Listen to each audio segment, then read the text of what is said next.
Vamos a comenzar ya la sesión de comunicaciones, la primera del Congreso.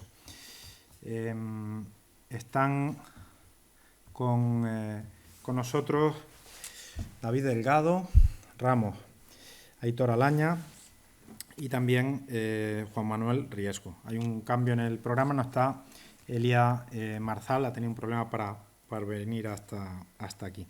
Ahora les iré llamando uno a uno para que intervengan en la sesión.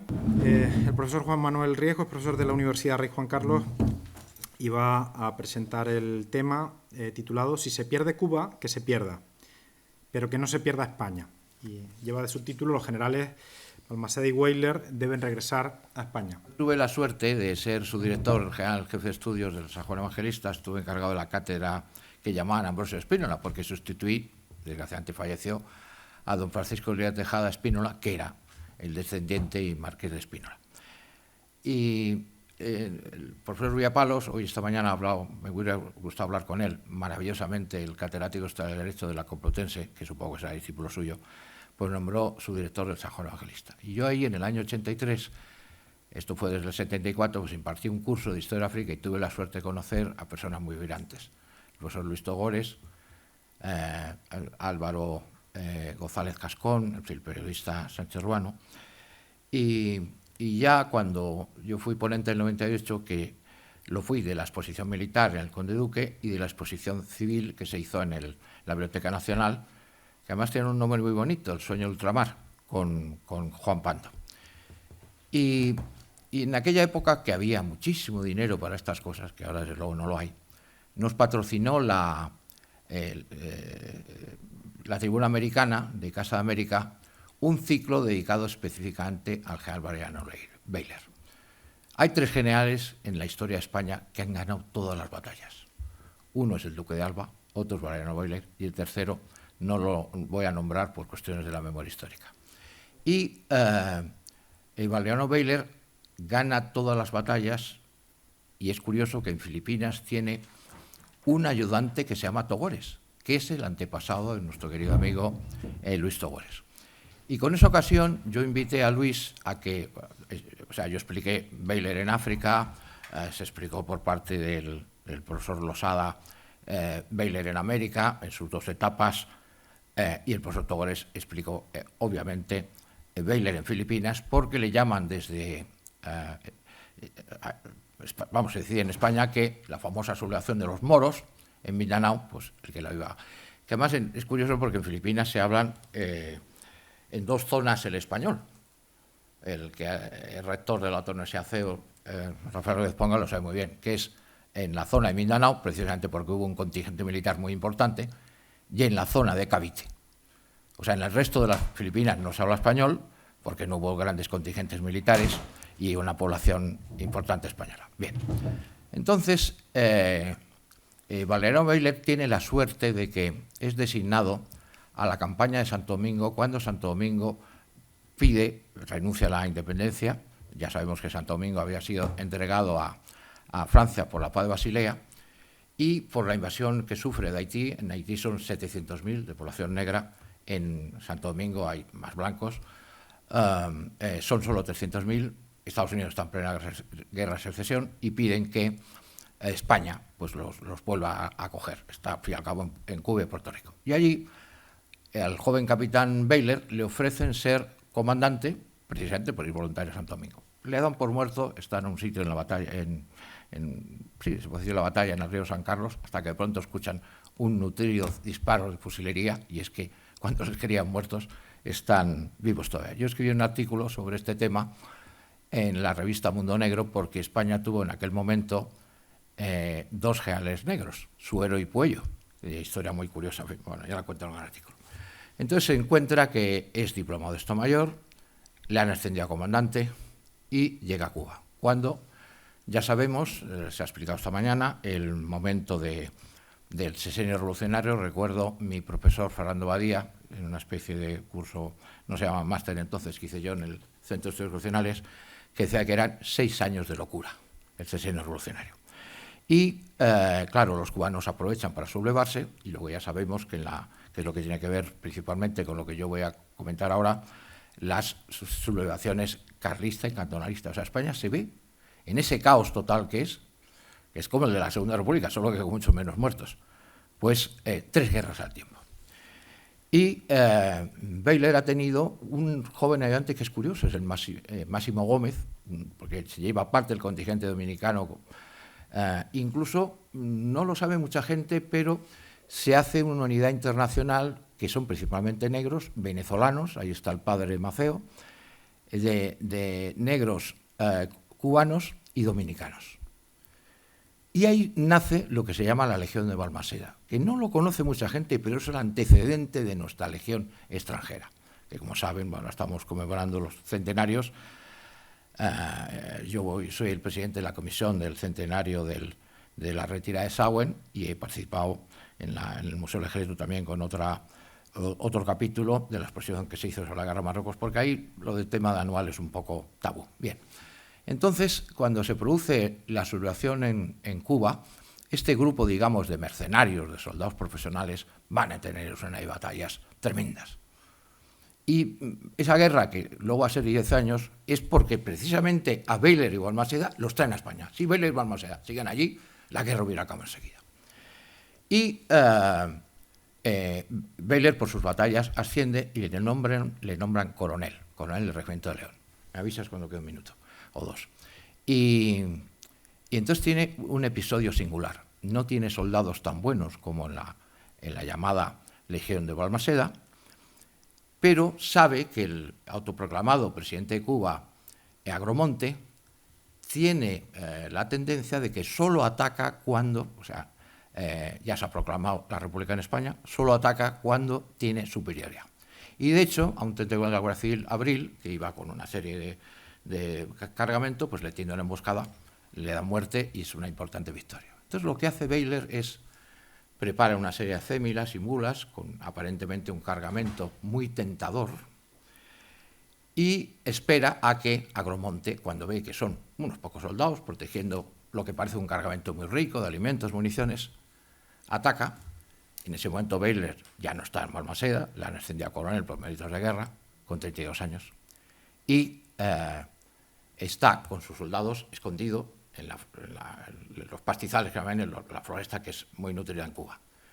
Y cuando Agromonte está más o menos ya convencido de que se va a hacer fácilmente de ese rico botín, Baylor dice, se levantan los soldados del Regimiento de León, dan muerte a Agromonte, y Baylor lo sube a un mulo y lo pasea por toda la ciudad de Puerto Príncipe, que es el nombre español que tenía entonces lo que hoy se llama Camagüey. Claro, es una victoria extraordinaria. Que luego dice que cuando es capitán general de Cuba en la Segunda Guerra y hacen lo mismo con Maceo, que le matan, dice, ya con mi edad y con mi experiencia consideré que Maceo, que era un líder de los cubanos, no era la persona para ridiculizarla subida en una mula y pasearla por toda La Habana. Bueno, pues eso supone que a Baylor le ascienden a coronel, o sea, lleva una carrera vertiginosa, asombrosa. Pero en España, como estamos viendo, hay las dos terribles sublevaciones cantonalista y carlista, incluso los cantonalistas de la Guerra de Madrid, y menos mal que no pasaron de Chinchilla, donde había un modesto destacamento militar. Con lo cual, pues la frase es esa, si se pierde Cuba, que se pierda, pero por la insurrección cantonalista y carlista, que no se pierda España. Y entonces a Baylor le mandan al sitio más difícil, que es enfrentarse a los carlistas levantinos, que como le gustaría a don Alfonso Bullón, son gente muy valiente, muy luchadora, los españoles son también. Y Baylor se va a encontrar en la gran batalla de Bocairén, pues que las cifras son abrumadoras. Él tiene 100 de caballo, 600 a pie y se enfrenta a 7.000 carlistas. Quizás las cifras sean un poco exageradas.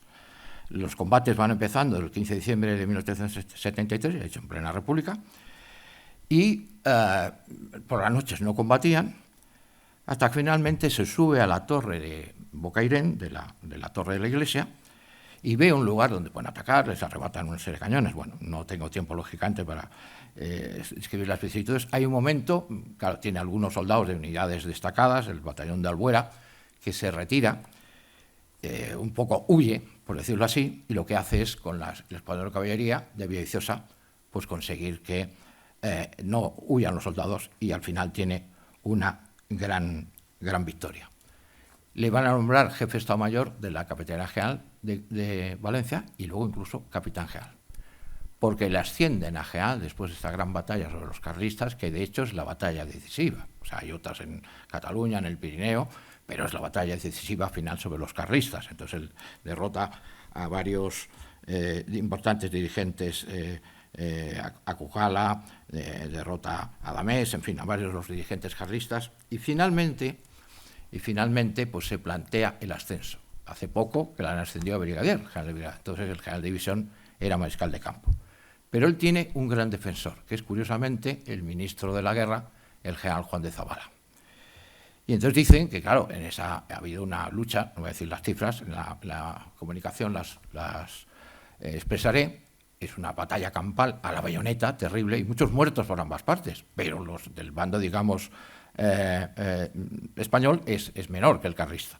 Y claro, mueren más en otra parte, además dejan 200 heridos que luego los carlistas van a agradecer, incluso por carta, que Bayler se preocupa muchísimo por ellos, Bayler Nicolau, su apellido es catalán también, de Mallorca, y los va a visitar, en fin. Y claro, lo que argumenta el general Zabala, o sea, dicen ustedes que es muy joven para ascender a mariscal de división, general de división, que sería ahora, pero era muy joven para morir. Y si hubiera perdido esta batalla, con toda esa mortandad tan grande que había en ambas partes, ¿no lo hubiéramos fusilado?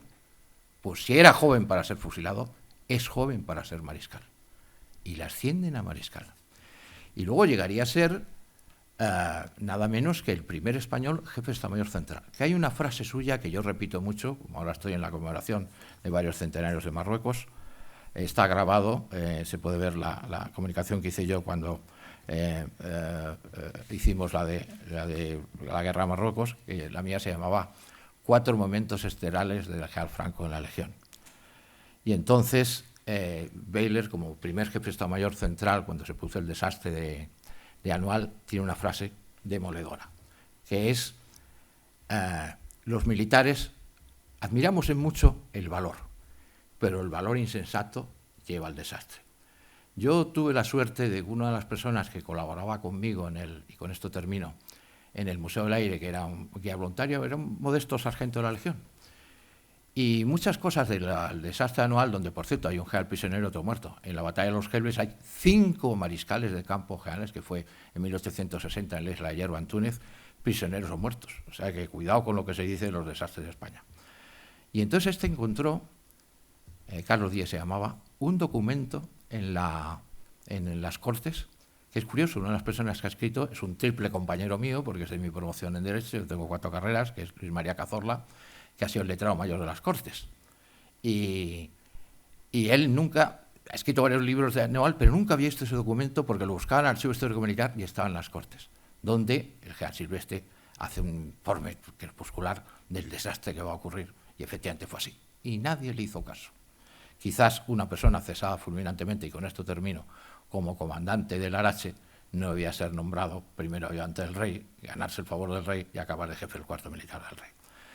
Pero Bayler hace esa crítica. Y entonces, quizás, si hemos tenido una España, como decía Bismarck, que ha hecho todo lo posible por autodestruirse y no lo ha conseguido, una de las personas que hizo que esta España no se autodestruyera fue el gran valeriano Bayler Nicolau. Y con esto acabo. Toca la intervención del también profesor de la Universidad Rey Juan Carlos, David Delgado Ramos, que va a tratar el tema de la Constitución de 1873, sintonía con la ponencia de esta mañana de Faustino Martínez. Adelante, David. Muchas gracias por la oportunidad. Trataré de ser breve, dentro de que los profesores de Derecho y la brevedad a veces tenemos una relación sumamente conflictiva, ¿no? Lo primero que hay que resaltar de esta Constitución de 1873 es su carácter no nato, ¿no? Pese a lo cual siempre la explicamos en clase, a veces de pasada, otras veces preterida por los proyectos también de 1869 y por supuesto la de 1876, pero esta es una Constitución que no ha sido muy trabajada por la doctrina, porque es un tema bueno, pues novedoso dentro de lo que supone un texto constitucional cuya vigencia desemboca en un debate en las Cortes, varios debates en las Cortes que no llegan a fructificar. Lo primero que hay que tener en cuenta de esta Constitución nona de 1873 o proyecto constitucional es el proceso de ruptura que supone con la tradición política española, ¿no? Una tradición política caracterizada lógicamente por la monarquía y que los revolucionarios del sexenio decidieron incorporar no fruto de un estudio sesudo, sino basándose en dos experiencias constitucionales que tenían en su entorno. Primero, habría que destacar la influencia política ad extra de lo que supuso el proceso constituyente francés que cristalizaría en la Tercera República, ¿no? En vigor desde 1870 hasta 1940. Como ustedes saben, Francia fue un país mucho más convulso que España, aunque ellos digan lo contrario, en el XIX. Tuvo una historia mucho más compleja porque transitó por tres imperios, una monarquía absoluta, una monarquía constitucional, el directorio, el consulado, la revolución, etc., ¿no? Es decir, no conseguían encajar su sistema político en las necesidades de la nación, ¿no? A finales de los 60, una vez que empieza a hacer aguas lo que es el imperio de Napoleón III tras la batalla de Sedan, lo que ocurre es que se vuelve a pensar en Francia si si quieren convertirse en una monarquía o una república, ¿no? Había dos pugnas entre los Borbones y los Orleans, los legitimistas y los partidarios de la monarquía, vamos a llamar constitucional, una pugna que, por cierto, como ustedes bien saben, pervive en la actualidad porque no hay un jefe unitario de la Casa Real Francesa. De hecho son tres, porque los bonapartistas también tienen una fuerza razonable, y entonces llega a un acuerdo las dos ramas entre los Borbones y los Orleans para, como Enrique IV, conde de Chambord, hijo de Carlos X, no tenía herederos, pues los Orleans consideraban que él era el que podía ser el rey de Francia, pero ellos asumirían, los descendientes de Luis Felipe asumirían el trono cuando él no estuviese. Finalmente, además tenían varias suertes, ¿no? Porque pese a que en 1870, tras la batalla de Sedan, cae estrepitosamente el Segundo Imperio, en febrero del 71 se celebran elecciones legislativas en Francia, en la cual hay una abrumadorísima mayoría monárquica, de hecho abrumadora en manos de los Orleans, que casi tenían la mitad de la Cámara, y luego tenían en menor medida los legitimistas y los bonapartistas. Pese a ello, no consiguen ponerse de acuerdo en un aspecto crucial, porque el conde de Chambord lo que quería es que lo que había pasado en Francia en los últimos 80 años, es decir, desde la Revolución hasta él, se diese como un paréntesis y que la historia de Francia volviese al pasado. No tanto porque él quisiese un antiguo régimen, sino porque, por ejemplo, el punto esencial del conflicto era la bandera de Francia, que él se negaba a asumir la tricolor, quería volver a la flor de lis blanca, y ese punto fue el que imposibilitó que Francia, con una mayoría parlamentaria abrumadoramente monárquica, no tuviese un régimen monárquico, ¿no? Además, el presidente temporal de la República, MacMahon, era también fervientemente monárquico, pero ante los titubeos que se produjeron por parte del conde de Chambord para aceptar la bandera tricolor, lo que decide es dejar que la Cámara siga su curso, y en las elecciones subsiguientes, las del 73, se elaboran varios proyectos de ley que modifican, sin ser constitución, dan carta de naturaleza a esa república, que son las leyes constitucionales de 1875, que señalan simplemente que Francia es una república cuyo presidente es elegido por sufragio universal. Ese punto es incorporado por los constituyentes españoles, que Francia tenía una república sin constitución y tenía un proceso político que querían incorporar a España.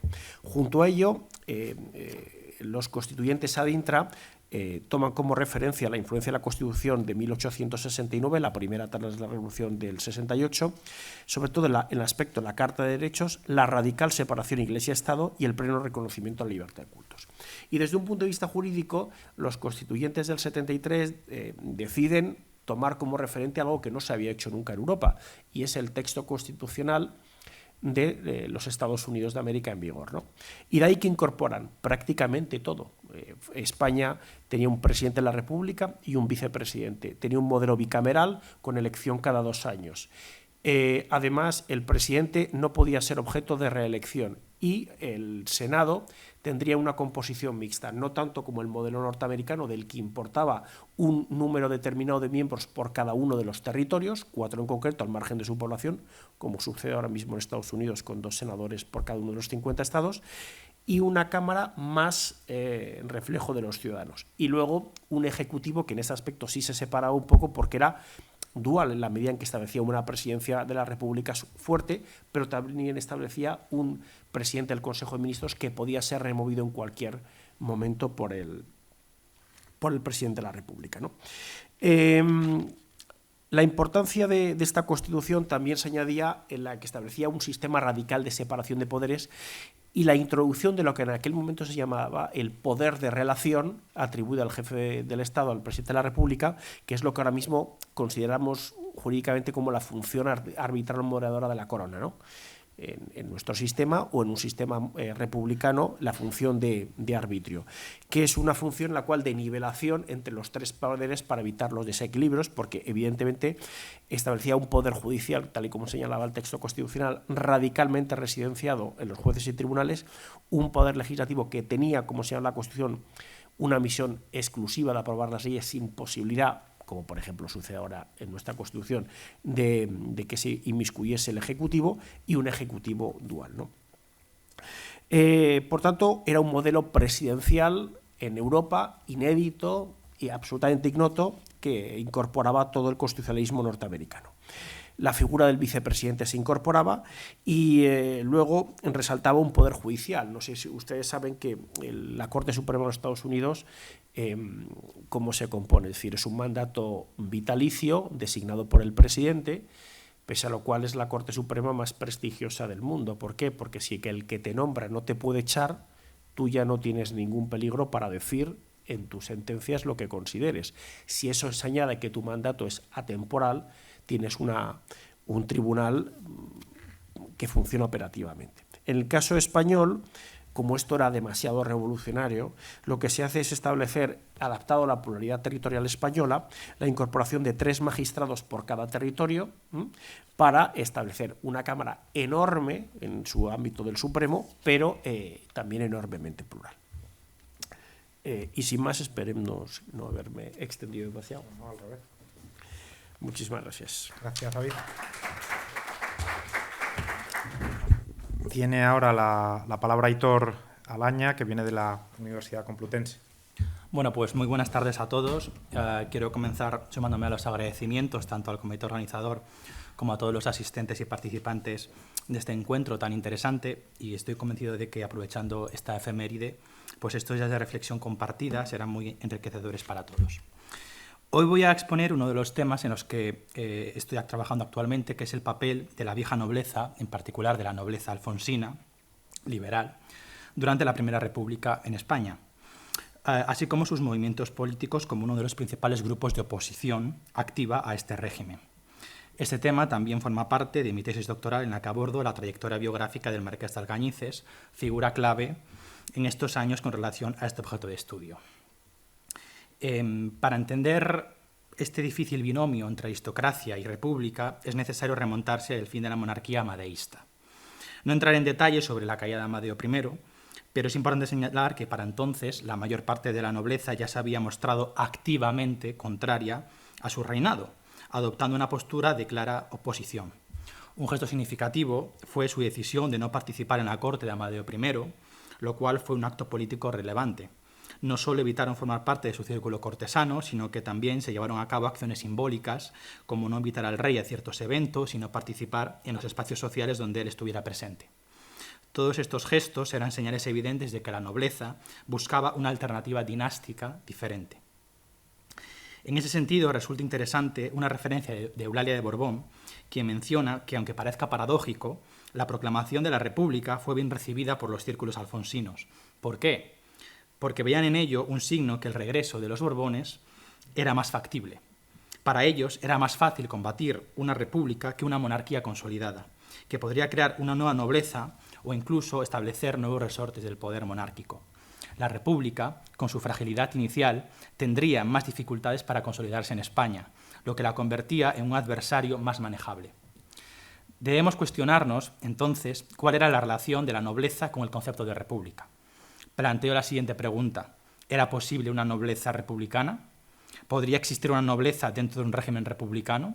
La respuesta a esta cuestión se debatió en candentes debates políticos en las Cortes y mediante el decreto de 15 de mayo de 1873 se suprimieron los títulos nobiliarios. El propio proyecto constitucional, que aquí se ha comentado, en su artículo 38 también contempló su abolición, aunque es cierto que bajo la presidencia del Poder Ejecutivo del general Serrano, duque de la Torre, el decreto del año anterior quedó sin efecto mediante el decreto de 25 de junio de 1874. En ese sentido, aunque solo fuera desde un punto de vista legislativo, la nobleza fue borrada del mapa del nuevo orden republicano. A pesar de que la aristocracia siguió empleando sus títulos nobiliarios, ahora de carácter simbólico, no fue hasta la llegada de Alfonso XII cuando, mediante el decreto de 6 de enero de 1875, la nobleza española volvió a existir legalmente. Evidentemente, la nobleza no desapareció, pero atendiendo solamente a estas cuestiones legales, puede observarse cómo la noción de nobleza y del título nobiliario no podía ser compatible con unas ideas republicanas contrarias tanto a lo que representaba el propio título como recelosas de este grupo social enemigo acérrimo del nuevo régimen. Pero la nobleza no solo rechazó a la República porque ésta la despojase de su condición como tal, sino que su animadversión giraba en torno a varias dimensiones que explican su posicionamiento al respecto. Primero, había una razón política clara. Desde tiempos medievales, la nobleza había mantenido una relación muy estrecha con el rey, siendo su círculo cortesano por definición. Se veían a sí mismos como una extensión de la propia monarquía, un pilar esencial del sistema. Sin una monarquía, sentían que perdían su papel de protectores y guardianes del orden. La creencia de que la monarquía, especialmente bajo la figura de Alfonso de Borbón, era la forma de gobierno que mejor defendía sus intereses como colectivo, estaba muy arraigada. La nobleza no podía concebir una república sin un rey que garantizara su existencia, pues su función se basaba precisamente en servir a la corona. Además, sin una corte real, perdería una parte fundamental de su poder político. En segundo lugar, debemos considerar los cambios económicos. La legislación económica de la época, con medidas liberales y librecambistas, así como los intentos de reforma agraria, afectaron negativamente a la nobleza y a otras élites terratenientes y económicas que habían prosperado bajo Isabel II. Durante el sexenio democrático, estas políticas trajeron consigo muchas dificultades, ya que la nobleza, propietaria de tierras e inmuebles, vio cómo sus intereses se veían amenazados. El desorden social de la época llevó a que campesinos y jornaleros tomasen tierras de la nobleza o dejaran de pagar rentas, lo que golpeó duramente su poder económico. El factor social también fue determinante. La nobleza, como grupo dominante en la sociedad, vio cómo su poder se desmoronaba, especialmente en términos de influencia política. Perdieron su capacidad de patronazgo y su control sobre los destinos políticos y administrativos. La correspondencia de algunas familias nobles evidencia cómo diversos individuos recurrían a su poder social para asegurar posiciones en la administración o en otros ámbitos políticos. Sin embargo, tras la Revolución del 68, esta capacidad se interrumpió y durante el sexenio prácticamente no encontramos cartas de recomendación o de colocación, ya que la nobleza perdió esta influencia y también se alejó de estos espacios de poder. Por último, debemos considerar las causas culturales. La mentalidad de la aristocracia jugó un papel clave en su rechazo a la República. Se percibían a sí mismas como una clase rectora, destinada a guiar el destino político de la nación. En momentos de crisis, sentían que debían dar el paso al frente para recuperar una estabilidad perdida. Esta cosmovisión los llevaba a considerarse los guías de una nación en apuros y veían a la República como una amenaza a su papel tradicional. Es importante también plantear una cuestión clave: cómo se desarrollaba la tensión entre el peso de las estructuras y la autonomía individual dentro de la aristocracia. Esto nos lleva a analizar el papel de figuras clave que se destacaron en el liderazgo del movimiento alfonsino. A pesar de que gran parte de la nobleza se identificó con la causa alfonsina, en los primeros años del sexenio había dudas y mucha incertidumbre. Isabel II tardó en abdicar, creando un ambiente de cautela. En estos años había pocos alfonsinos convencidos. Uno de los más destacados, como recogen varios testimonios de la época, fue el marqués de Alcañices. Fue él quien acompañó a Isabel II en su exilio y fue clave en sus decisiones. Él convenció a la reina, entre otros, de que lo mejor era abdicar y gestionó sus estancias en el extranjero. También fue nombrado director de la política educativa de Alfonso y se mantuvo al lado de la familia real en estos años del exilio. Esto no quiere decir que el resto de nobles no tuviesen una participación política activa en estos años, sino que en ocasiones, y sobre todo durante los primeros años del sexenio, se mostraron cautos a la hora de exponer públicamente su filiación dinástica. Alcañices, además de ser líder de la nobleza alfonsina, fue fundamental en la política alfonsina civil. En el otoño del 73, tras la renuncia del duque de Montpensier meses atrás, Cánovas del Castillo asumió la dirección del alfonsismo civil. Aunque Cánovas era un político activo en los primeros años del sexenio, mantuvo una postura expectante antes de tomar un papel más protagónico, lo que generó desconfianza en Isabel II. Fue Alcañices quien convenció a la reina de que Cánovas era la mejor opción para liderar el movimiento alfonsino. Alcañices desempeñó un papel clave en el ascenso de Cánovas, quien a su vez utilizó la influencia de Alcañices para consolidar la idea de restauración monárquica, un proyecto que tomó forma durante la República. Así surgieron, a finales de 1873, 3 grandes círculos alfonsinos. El primero, el círculo conservador, estaba compuesto mayoritariamente por antiguos moderados isabelinos. Tanto Cánovas como el aristócrata eran conscientes de que este grupo por sí solo no era suficiente. El segundo fue el círculo liberal, liderado por el propio aristócrata, por el propio marqués de Alcañices, que incluía a antiguos miembros de la Unión Liberal, su partido. Finalmente estaba el círculo popular, formado por personas desencantadas con la Revolución del 68 y muchos de los cuales veían en el alfonsismo una opción viable y rentable. Alcañices actuó como mediador entre estos 3 círculos. Asistía a las reuniones del círculo conservador y gestionaba sus contribuciones económicas. En el círculo liberal, además de ser su presidente, coordinaba políticamente todas sus gestiones internas. Con el círculo popular, aunque no fue su presidente, mantuvo una relación cercana, siendo admitido como socio honorario y siendo clave para atraer a las clases medias a la causa alfonsina. Sin embargo, los círculos alfonsinos comenzaron a generar recelo entre los gobiernos republicanos, que decidieron clausurarlos, justificando que eran espacios de conspiración política. Esta medida representaba un ataque directo al derecho de asociación y de reunión que estos revolucionarios y republicanos tanto habían defendido. Ante la prohibición de reunirse formalmente, los alfonsinos buscaron espacios más privados, donde las autoridades no pudieran censurarlos. Así, los palacios de la nobleza, en Madrid, por ejemplo, se convirtieron en centros de conspiración bajo la apariencia de encuentros sociales. El Palacio del Marqués de Alcañices, entre otros, se destacó como un verdadero centro de conspiración, al punto de que surgieron amenazas y ataques contra el propio edificio. Además de los palacios, otros clubes privados se convirtieron en escenarios de reunión alfonsina. Entre estos destacó el Veloz Club, inaugurado en 1869, cuya finalidad aparente era la práctica del deporte, pero en su interior se llevaban a cabo tertulias políticas. El club fue fundado con el objetivo de fomentar la práctica de velocípedo, la bicicleta moderna de la época, pero también se practicaban otras actividades como la esgrima, el tiro al blanco, el patinaje sobre hielo y sobre ruedas y deportes de influencia francesa y británica. Lo curioso es que el presidente del club en estos años era, de nuevo, el marqués de Alcañices. Bajo el pretexto de promover el deporte y el ocio, se organizaban allí reuniones políticas. De hecho, en la sala principal del club había un cuadro de Alfonso de Borbón, un símbolo evidente de su inclinación monárquica. El Veloz Club ofrecía, por tanto, un espacio de sociabilidad alfonsina donde este grupo podía seguir congregándose en torno a una causa común, pese a las prohibiciones de los gobiernos republicanos y el cierre de los círculos políticos alfonsinos. Por otro lado, dentro del análisis del papel político de la nobleza en esta época, no podemos pasar por alto su dimensión diplomática, ya que la nobleza española fue uno de los grupos diplomáticos más influyentes del siglo XIX. Esta posición se debía a que sus redes sociales tenían un carácter transnacional y cosmopolita, permitiendo relaciones fluidas con otras aristocracias y casas reales europeas. Por esta razón, era común ver a los nobles con títulos en cuerpos diplomáticos, desplegando su influencia en momentos clave. Durante el sexenio revolucionario, y particularmente durante la República, la nobleza utilizó estas conexiones europeas para socavar la legitimidad de los gobiernos republicanos españoles, quienes enfrentaban el reto de integrarse en una Europa mayoritariamente monárquica.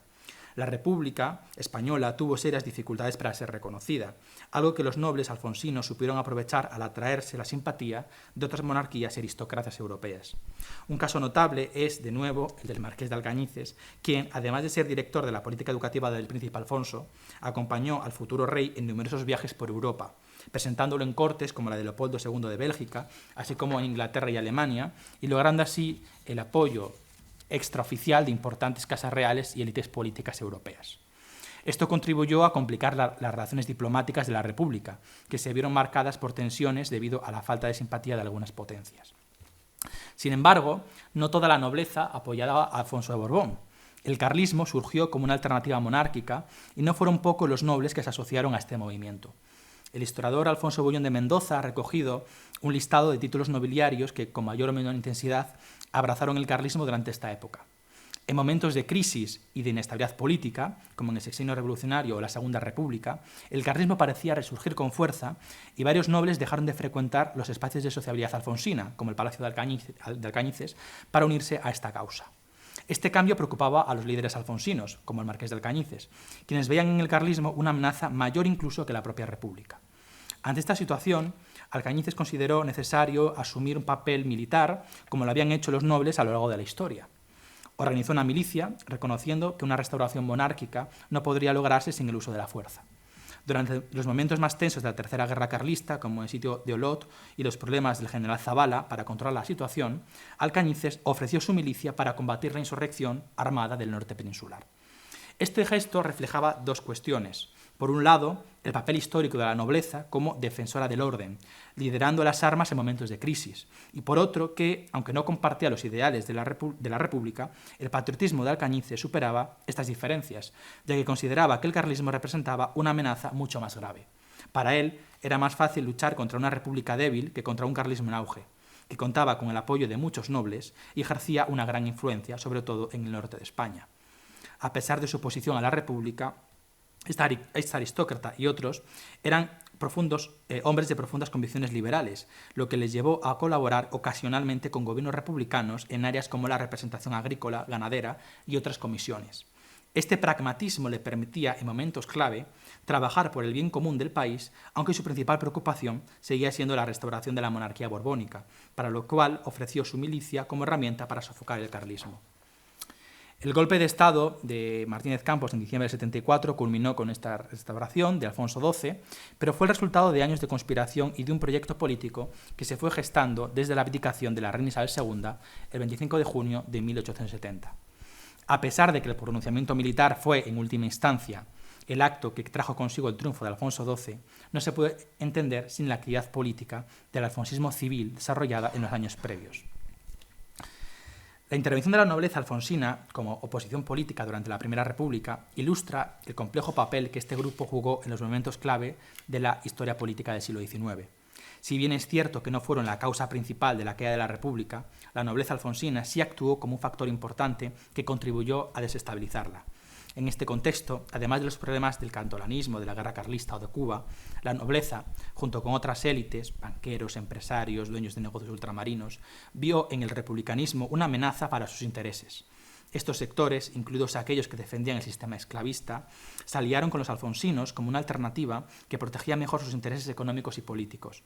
En este escenario, el marqués de Alcañices emergió como un líder de la aristocracia y una figura clave en la promoción de la candidatura de Alfonso XII. La nobleza utilizó sus redes internacionales para generar simpatías hacia la restauración. En ese sentido, el manifiesto de Sandhurst marcó un momento clave en la proyección internacional de Alfonso como una alternativa madura y viable al republicanismo. La firma de este manifiesto y su difusión en Europa y España, en colaboración con figuras como Cánovas del Castillo, evidenció el compromiso político de la nobleza, tanto en la defensa de la patria como en su lealtad a la dinastía borbónica. La nobleza alfonsina no solo se implicó en la planificación de la restauración, sino que también se ofreció a combatir militarmente, como lo demostró también esta aristócrata con su milicia durante la insurrección carlista. Este acto reflejaba no solo su patriotismo, sino también la voluntad de mantener el orden frente a lo que consideraban una amenaza mayor que la República.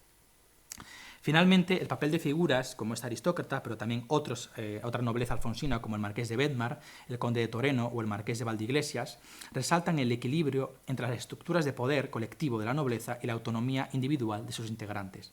La colaboración entre estos actores fue esencial para culminar con éxito la restauración borbónica, consolidando a la nobleza como un actor político de peso en un contexto de cambio y agitación social. Para terminar, la frase publicada en La Esperanza resume de manera simbólica la visión de la nobleza sobre su papel durante estos turbulentos años. La aristocracia debe hacer a la nación el oficio de unos grandes árboles colocados en la pendiente de los montes para sostener el desmoronamiento de la tierra y la venganza de los huracanes. Para la nobleza, la república representaba un huracán y su deber era ser esos grandes árboles que sostuvieran la tierra, España, para que no se desmoronase. Con este compromiso político y social, la nobleza se erigió como un pilar fundamental en la restauración borbónica y en la salvaguardia de la monarquía que representaba Alfonso de Borbón. Y aquí termina mi intervención. Muchas gracias por la atención.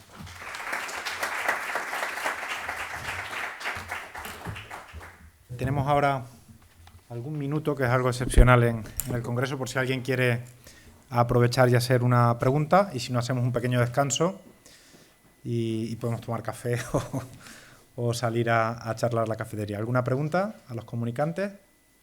Nada, pues toca café. En 17 minutos estamos de vuelta para cumplir el horario, a las 5.